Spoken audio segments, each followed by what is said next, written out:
Hello friends, अब हम लोग सॉलिबिलिटी में आगे बढ़ते हैं। हम लोगों ने पहले solubility of solid in liquid पढ़ा है और हम लोगों ने उस पर डिस्कस भी किया है। यदि आप लोगों ने पिछला वीडियो नहीं देखा है तो इसका लिंक हमारे डिस्क्रिप्शन बॉक्स में होगा, आप उस लिंक पे जाके इसको देख सकते हैं। अब हम लोग आगे बढ़ते हैं, solubility of gas in a liquid. Solubility of gas in a liquid.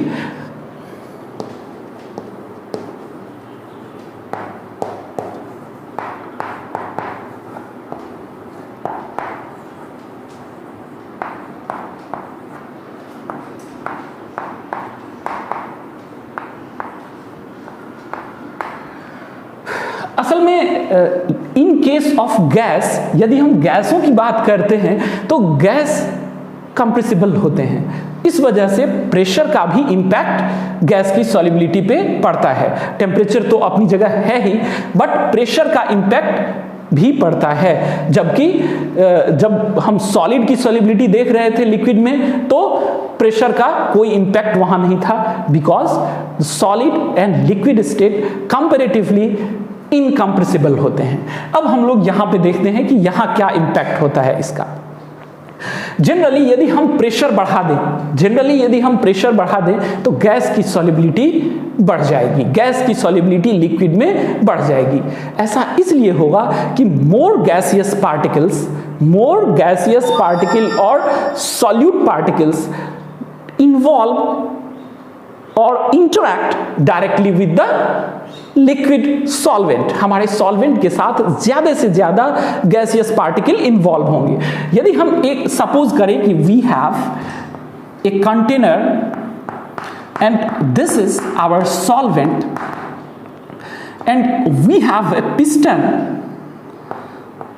जिससे हम क्या करते हैं कि इस पे प्रेशर बढ़ाते हैं तो जो गैसियस पार्टिकल होते हैं, जैसे ही हम प्रेशर बढ़ाते हैं तो मोर गैसियस पार्टिकल्स आर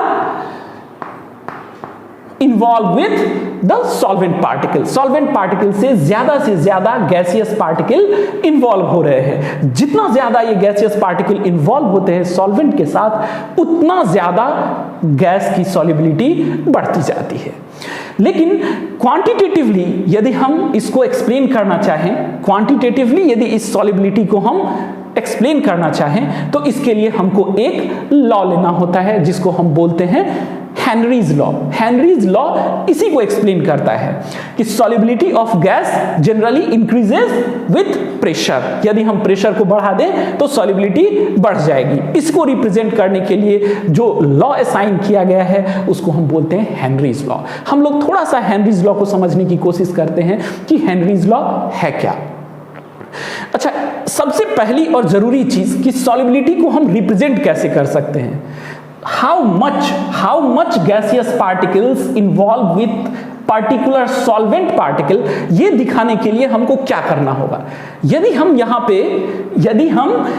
पे मोल फ्रैक्शन ले लेते हैं या गैसियस पार्टिकल्स या गैसियस सॉल्यूट जिसकी हम बात कर रहे हैं उसका हम मोल फ्रैक्शन ले लेते हैं तो mole fraction will be the most effective representative of solubility.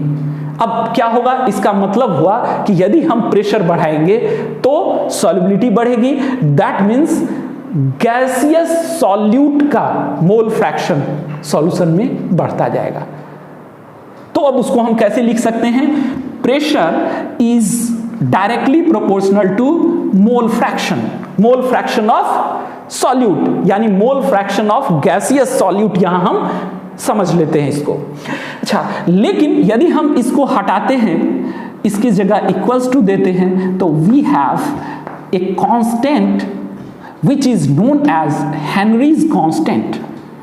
ये हमारे पास हमारा हेनरीज लॉ है। हेनरीज लॉ कहता है कि pressure is directly proportional to solubility और pressure is directly proportional to the mole fraction of gaseous solute और pressure is equals to KH into mole fraction of solute. इस चीज को हम ध्यान रखते हैं। और ये जो KH है, KH अलग अलग सॉल्वेंट के लिए, अलग अलग सॉल्वेंट, क्योंकि सॉल्वेंट का नेचर अलग अलग होता है, इसलिए KH का भी वैल्यू अलग अलग कॉन्टेक्स्ट में बदल जाता है एंड ये फिक्स रहता है। एक पार्टिकुलर सॉल्वेंट के लिए KH का वैल्यू हमेशा फिक्स रहता है।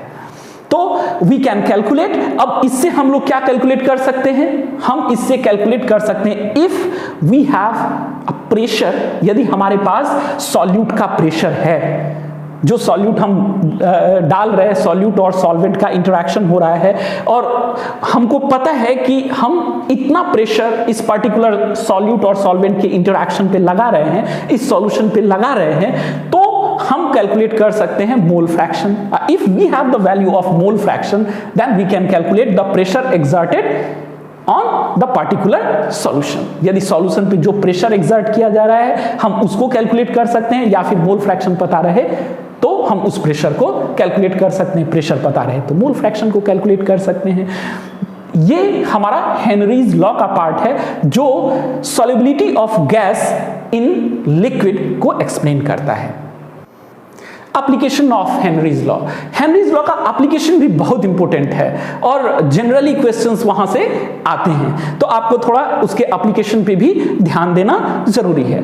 हेनरीज लॉ का एप्लीकेशन में सबसे पहले हम देखते हैं कि जो सॉल्युबिलिटी है, असल में जो हमारा रिस्पिरेटरी सिस्टम है, जब हम लोग सांस लेते हैं तो हम लोग एयर सांस ले रहे होते हैं और जो एयर हम सांस लेते हैं वो हमारे एल्वियोलाई में, लंग्स के एल्वियोलाई में जाके वो डिसॉल्व होता है ब्लड के साथ वो मिल जाता है। तो जितना प्रेशर वहां बढ़ेगा उस हिसाब से गैस की सॉल्युबिलिटी भी वहां बढ़ती जाएगी। ठीक इसी तरह से जैसे हम हायर लैटिट्यूड, हायर आल्टीट्यूड्स पे जाते हैं तो वहां पे क्या होता है कि गैस के पार्टिकल्स कम हो जाते हैं, तो इन्वायरमेंट में जब गैस के पार्टिकल्स कम हो जाएंगे तो ऑब्वियसली वहां प्रेशर भी कम हो जाएगा, तो सॉल्युबिलिटी भी कम हो जाता है। इस वजह से न्यूशिया होता है, इस वजह से न्यूशिया होता है, हेडेक होता है, so many problems are there. वो इस वजह से होता है क्योंकि जो इन्वायरमेंटल प्रेशर है, इन्वायरमेंट में पार्टिकल्स कम हो जाते हैं गैस के, जिस वजह से प्रेशर कम हो जाता है और सॉल्युबिलिटी भी उसकी ब्लड में कम होती चली जाती है। इस वजह से हाई अल्टीट्यूड्स पे ऐसा प्रॉब्लम होता है। इसके अलावा हम इसका एक और एग्जाम्पल देख सकते हैं, वो एग्जाम्पल होता है सॉफ्ट ड्रिंक्स। सॉफ्ट ड्रिंक्स में जनरली आप जब भी सॉफ्ट ड्रिंक्स को खोलोगे तो गैस उसमें से रिलीज होता है। गैस इसलिए रिलीज होता है कि प्रेशर के साथ कॉम्पैक्टली CO2 को उसके साथ प्रेस कर दिया जाता है, जिससे कि मोर CO2 particles involve with the cold drink. Cold drink के साथ ज्यादा से ज्यादा CO2 इन्वॉल्व हो जाता है। जैसे ही हम उसको खोलते हैं कि जो CO2 निकलता है वो पार्टिकल्स के बीच से बाहर निकल आता है। ये कोल्ड ड्रिंक्स की बात हुई। और एक सबसे इंपॉर्टेंट जो एप्लीकेशन इसका है वो स्कूबा डाइवर्स के केस में है। डाइवर्स जो डाइव करते हैं, जनरली सी में डाइव करते हैं वो लोग, तो वहां पे हम जब जो स्कूबा डाइवर्स होते हैं वो जब बाहर होते हैं तो इन्वायरमेंटल प्रेशर के कांटेक्ट में होते हैं, और इन्वायरमेंटल प्रेशर यानी एयर का जो प्रेशर बॉडी पे एक्सर्ट हो रहा होता है उस प्रेशर के इन्फ्लुएंस में रहते हैं। लेकिन जैसे ही वो वाटर में जाते हैं तो वाटर उनके चारों तरफ होता है, इस वजह से प्रेशर बढ़ जाता है। वाटर के पार्टिकल्स ज्यादा कॉम्पैक्टली पैक्ड हैं, जिस वजह से उनके बॉडी पे प्रेशर बढ़ जाता है। हम जब भी सांस ले रहे होते हैं तो एयर सांस लेते हैं, एयर में हम जान रहे हैं कि 78% नाइट्रोजन होता है।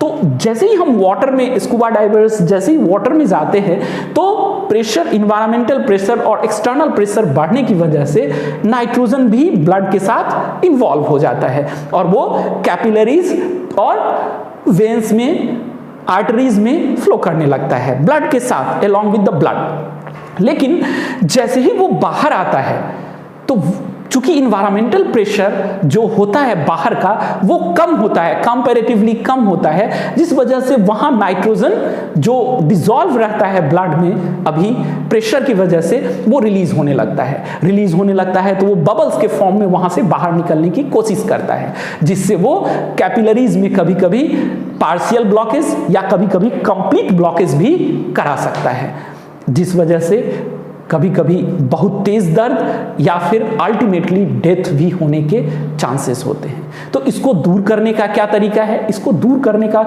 सबसे सीधा तरीका है कि जो गैस इनहेल किया जाए उस गैस में नाइट्रोजन का परसेंटेज हम घटा देते हैं। जैसे ऑलमोस्ट 56% नाइट्रोजन रख लेते हैं और 32% oxygen along with the inert gas like helium। वो हम यदि रख दें तो जनरली इस तरह का गड़बड़ या इस तरह की परेशानी होने के चांसेस एकदम खत्म हो जाती है। तो स्कूबा डाइवर बाहर भी सेफ रहेंगे, अंदर भी सेफ रहेंगे। ये हमारा मेन एप्लीकेशन है हेनरीज लॉ का। ये हमारा चैनल है, हम लोग इस चैनल पे वीडियोस, केमिस्ट्री पे रिलेटेड वीडियोस बना रहे हैं। इसको आप सब्सक्राइब करें और लर्निंग हम लोगों का इसी तरह से कंटिन्यू रहे। Happy learning.